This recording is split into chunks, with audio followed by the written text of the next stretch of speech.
Rediscovering Gita for the Modern World by Shrikant Soman. Based on Essays on Gita by Sri Aurobindo. Start of new chapter 13. The Lord of the Sacrifice. Continued from the previous episode 84. Knowledge as the Ultimate Sacrifice. Current episode 85. The Eternal Truth, God, World and the Law of Sacrifice. The Gita's philosophy of sacrifice and divine unity. From ego to unity, the spiritual law of sacrifice. Key takeaways. Existence as a divine cycle. The passage explains that all existence is a continuous divine cycle. It originates from the divine, manifests through the actions of nature, and ultimately returns to the divine. The three aspects of the divine. The divine has three eternal aspects: the mutable, individual beings and gods; the immutable, the unchanging impersonal self; and the Purushottama, the supreme divine who holds both the finite and infinite together. The law of mutual exchange. The law of sacrifice is a principle of mutual exchange essential for life's endurance. It is a fundamental truth that the world belongs to God and is not a place for the ego to selfishly take without giving back. The ignorance of the ego is defined by its ignorance of this divine law. It sees itself as the doer and enjoyer, missing the truth that all actions are nature's workings and should be offered back to the divine. A life led by the ego is described as being in vain. Knowledge as the highest sacrifice. The path to liberation progresses from selfish action to a conscious surrender of the ego. The highest form of this is the sacrifice of knowledge, which culminates in the realization that the self in all beings is one, and that the ultimate offering should be made to the Purushottama, the supreme divine. All of the Gita's teaching on works is based on its idea of sacrifice. This is the eternal truth that connects God, the world, and our actions.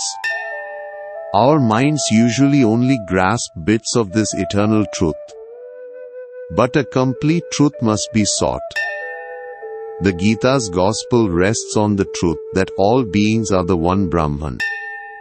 All existence is a divine cycle that starts from God and returns to God. The divine cycle. Everything is an activity of nature. Nature is a power of the divine. It works out the will of the divine soul. This soul lives inside all forms. Nature descends to become absorbed in the forms of life. Then through knowledge it returns to the divine soul within. First the self becomes part of phenomena.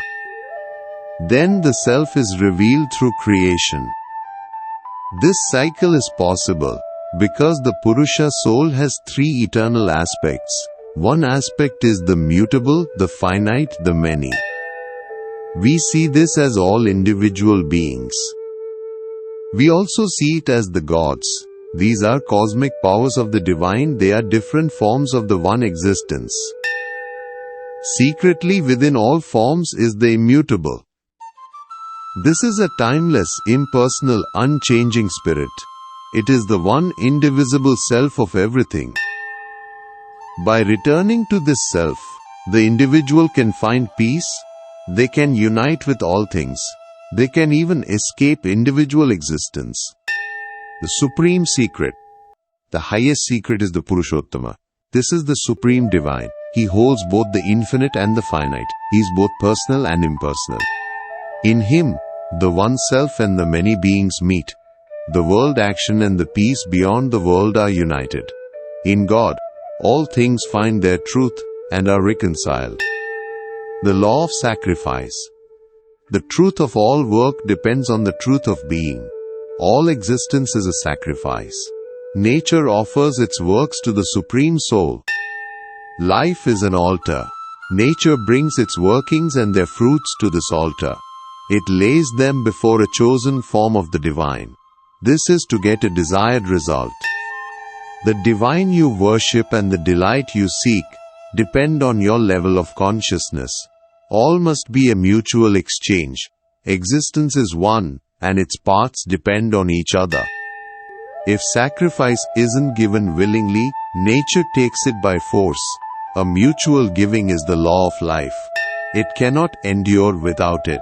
This proves that the Lord of creatures created all beings with sacrifice. The law of sacrifice shows that the world belongs to God. Life is His dominion, not a playground for the ego. The purpose of life is not to fulfill the ego, it is to discover God.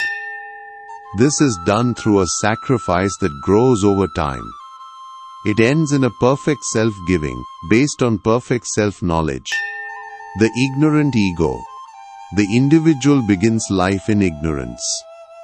The ego seems to be the entire meaning of life. The person sees themselves as the doer of works. They don't see that all actions are nature's workings.